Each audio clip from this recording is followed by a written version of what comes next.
नमस्कार दोस्तों, हम बात कर रहे हैं best selling book you can heal your life की समरी के बारे में, जिसे लिखा है एक अमेरिकी प्रेरक लेखिका और हे हाउस की संस्थापक लुइस हे ने। लेखिका लुइस हे का मुख्य संदेश यह है कि अगर हम अपने दिमाग को नियंत्रित करने के लिए तैयार हैं तो लगभग कुछ भी ठीक किया जा सकता है। दुनिया भर के सैकड़ों हजारों लोगों ने इस किताब को पढ़ा है और अपनी जिंदगी को बदल पाया है। दोस्तों, ये वीडियो का चौथा पार्ट है। इस वीडियो के बाकी सभी पार्ट्स का लिंक नीचे डिस्क्रिप्शन में दे दिया हूँ।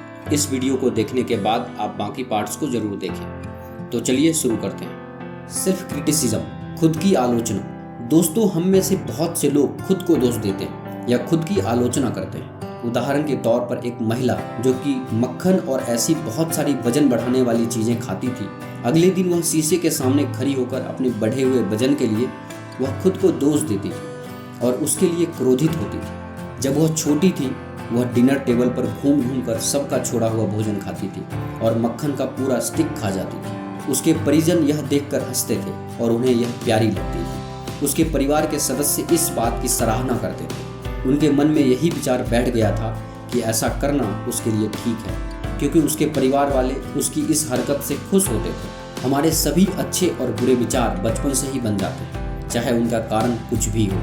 आपके बचपन से बने हुए विचार आपको जीवन भर परिणाम देते हैं, लेकिन अच्छी बात यह है कि आप उन्हें बदल सकते हैं। जब आप हर रोज अभ्यास करके अपने विचारों को बदल देंगे तो आपको अपने जीवन में मिलने वाले परिणाम भी बदल जाएंगे। जब आप स्वयं को फटकारते हैं, जब आप अपने आप को निम्न स्तरीय देखते हैं, जब आप अपने आप को पीटते हैं, तो आप किसके साथ इस प्रकार का व्यवहार कर रहे होते हैं। हमने अपने लगभग सभी दृष्टिकोण, चाहे वह नकारात्मक हो या सकारात्मक, उस समय ही स्वीकार कर लिए थे जब हम 3 वर्ष के थे। तब से हमारे अनुभव उसी पर आधारित रहे जो हमने उस समय अपने और जीवन के बारे में स्वीकार और विश्वास किया था। जब हम बहुत छोटे थे तो हमारे साथ जिस प्रकार का व्यवहार हुआ था, हम आम तौर पर अपने साथ वैसा ही व्यवहार करते। आप जिस व्यक्ति को फटकार रहे हैं वह आपके भीतर का 3 साल का बच्चा है। यदि आप ऐसे व्यक्ति हैं जो डरने और आशंकित होने के लिए अपने आप से क्रोधित हो जाते हैं, तो अपने आप को 3 वर्षीय एक बच्चे के रूप में देखें। यदि आपके सामने एक छोटा 3 साल का भयभीत बच्चा होता तो आप क्या करते? क्या आप उस पर क्रोधित होते या आप उसे अपनी बाहों में लेकर दिलासा देते जब तक कि वह सुरक्षित और सहज नहीं महसूस करने लगता? हो सकता है कि जब आप छोटे थे तो आपके आसपास मौजूद वयस्कों को यह नहीं मालूम रहा होगा कि उस समय आपको कैसे दिलासा देना। अब अपने जीवन में आप वयस्क हैं और यदि आप अपने अंदर के बच्चे को दिलासा नहीं दे रहे हैं तो यह वास्तव में बहुत दुखद है। अतीत में जो हुआ वो हो चुका है और अब वह समाप्त हो चुका है, लेकिन यह वर्तमान है और अब आपके पास अपने आप से उचित व्यवहार करने का अवसर है, जैसा व्यवहार आप चाहते थे। एक डरे हुए बच्चे को दिलासा देने की जरूरत होती है, न कि डांटने की। अपने आप को डांटना आपको और भयभीत करेगा। जब आपके अंदर का बच्चा असुरक्षित महसूस करता है तो बहुत सी समस्याएं उत्पन्न हो जाती है। याद कीजिए कि जब आप छोटे थे तो नीचा दिखाए जाने पर आपको कैसा महसूस होता था। अब आपके अंदर के बच्चे को वैसा ही महसूस होता है।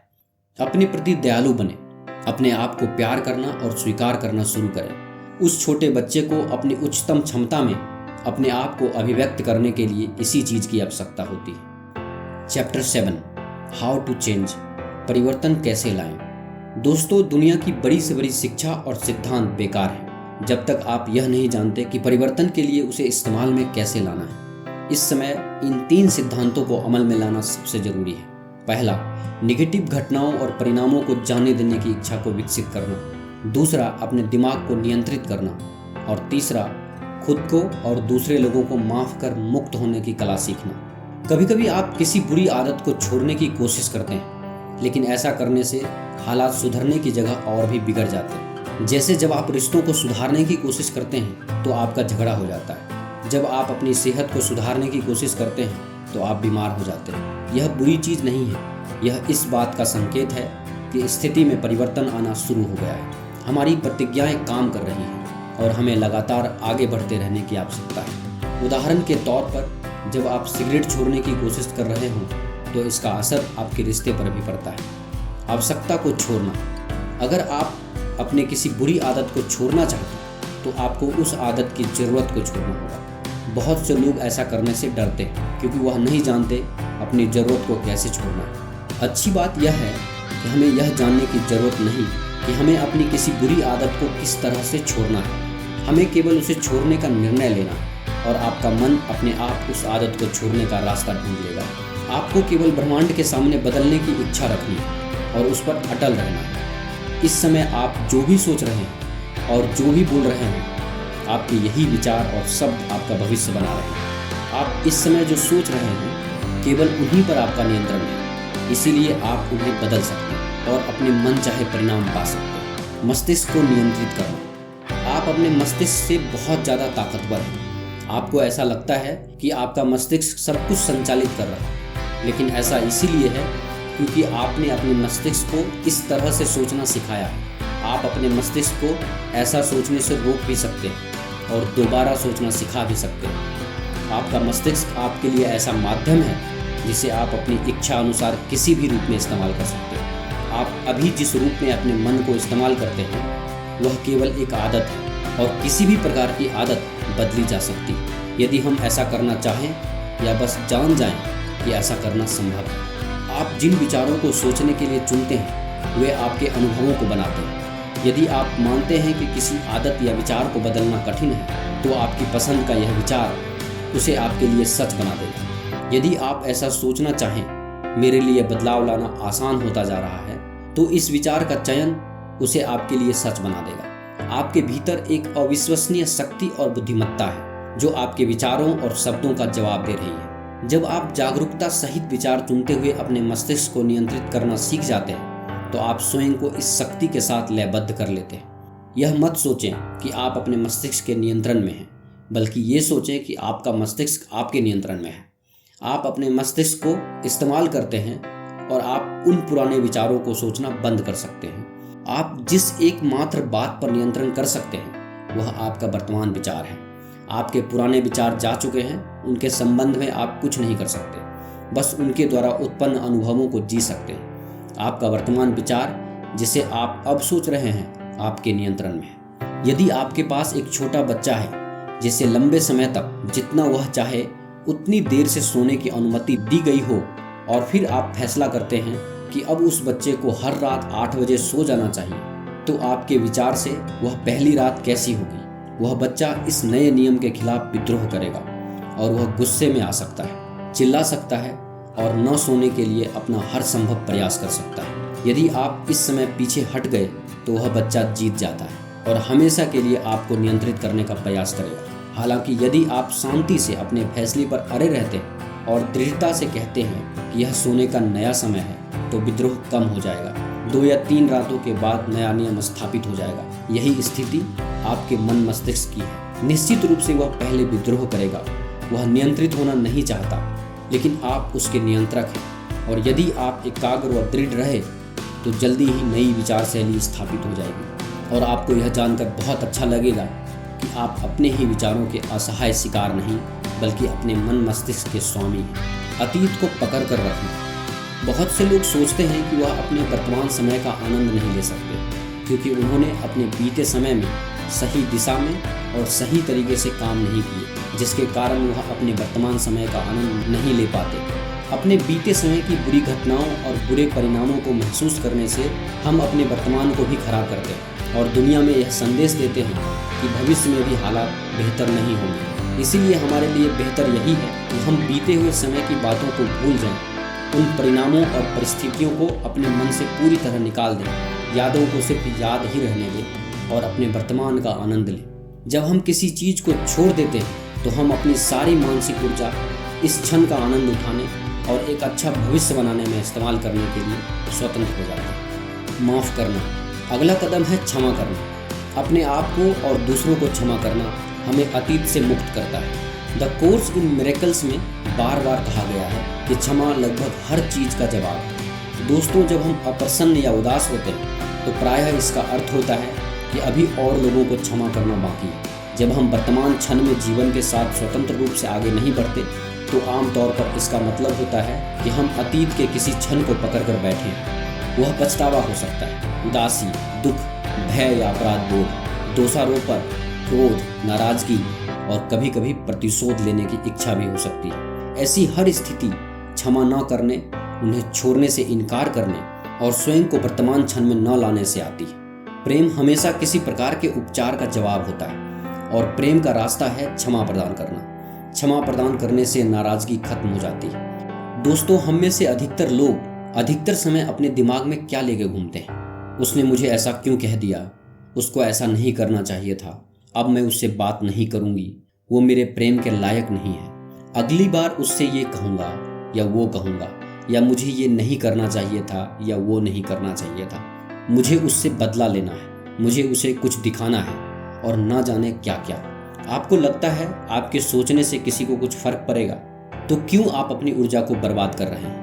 उदाहरण के लिए मानिए कि सुबह ऑफिस जाते समय आपकी गाड़ी किसी से टकरा गई। अब आप दिन भर सोचते रहेंगे कि मुझे उससे ये बोलना चाहिए था, उसे सबक सिखाना चाहिए था और ना जाने क्या क्या। लेकिन अगर आपने माफ़ करना सीख लिया तो आप उसी समय उस घटना को छोड़ देंगे। आप सोचिए कि आपने उसे माफ़ कर दिया, अब दिन भर ये सोचने की ज़रूरत ही नहीं कि उससे ये कह देता या वो कह देता। आपको बस उसे माफ़ कर देना है और उस चीज़ पर आपका मस्तिष्क पूर्ण विराम लगा देगा। कुछ लोग जो आपके पास हैं, हो सकता है आपके साथ गलत व्यवहार करते हो, लेकिन उससे बदला लेने की सोचने की जगह आपको ये समझना चाहिए कि वो बेचारे खुद किन परिस्थितियों से गुजर रहे होंगे। हो सकता है कि आपके माता पिता आपको बहुत डांटते हो या आपका जीवन साथी आपसे बहुत बेरुखा व्यवहार करता हो। आपको उनसे चिढ़ने या गुस्सा करने की ज़रूरत नहीं है, बल्कि ये जानने की ज़रूरत है कि वो ऐसा क्यों कर रहे हैं। कोई भी इंसान अंदर से बुरा नहीं होता। हो सकता है आपका कोई मित्र जिसने आज आपको हेलो नहीं बोला, घर से किसी बड़ी वजह से उलझ के आया हो। अब उसके बारे में ये सोचने से अच्छा है कि वो अब आपका दोस्त नहीं रह गया, आप उसके पास जाकर पूछें कि हुआ क्या।